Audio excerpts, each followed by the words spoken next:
morning everyone. I am the reporter of MC107 and my topic is a detective story.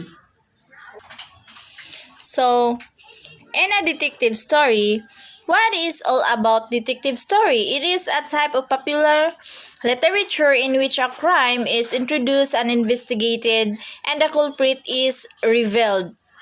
For detective can often solves a crime, usually a murder by means of careful observation and logical reasoning.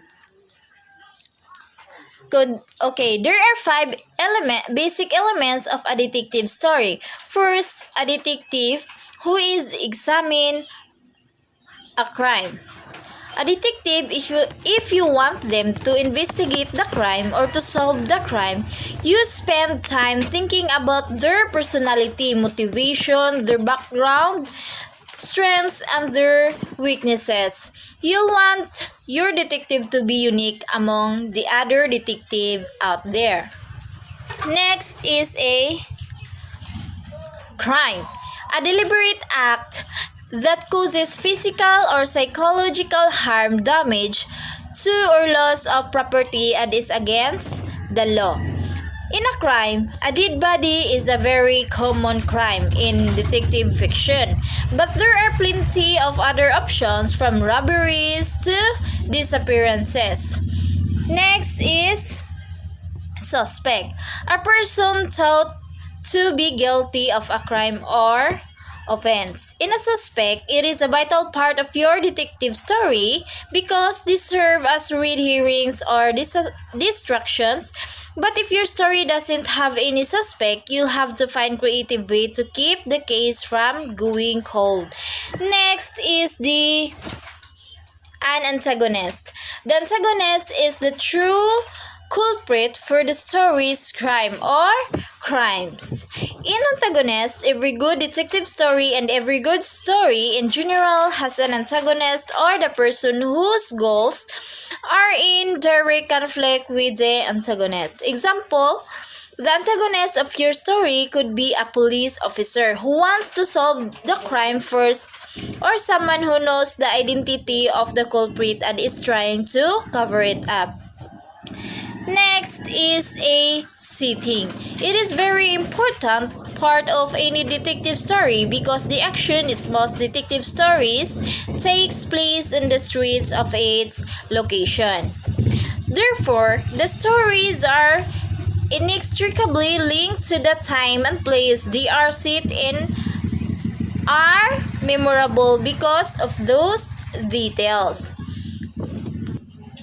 So, for the final at the end of the story, the crime must not have resulted from accident or supernatural intervention, and the detective must be able to explain all aspects of that case in a reasonable way. A fine detective story should meet each one of these standards. So there are the characteristics of a detective story. First, the crime must be significant, worthy of the attention it receives. Second, the detective must be in some way a memorable character. He or she must be very intelligent, of course, and usually clever and observant. Third, along with an exceptional detective, there must be an outstanding opponent, a criminal clever enough to be matched for hero. Fourth, because a large part of the attraction of a detective story is the opportunity for the reader to try to figure out the solution along with the detective. And the fifth is all clues the detective discovers must be made available to the reader also. And finally, at the end of the story, the solution must seem obvious, logical, possible. And there are the traditional elements. First, the seemingly perfect crime. So, a crime that leaves no evidence, she thought she had committed the perfect crime.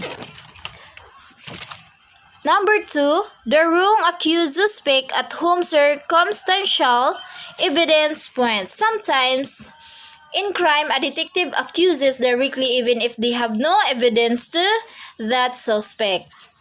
And number 3, the bungling of dim-witted police. Sometimes the police are stupid because they're doing something badly in careless or stupid way.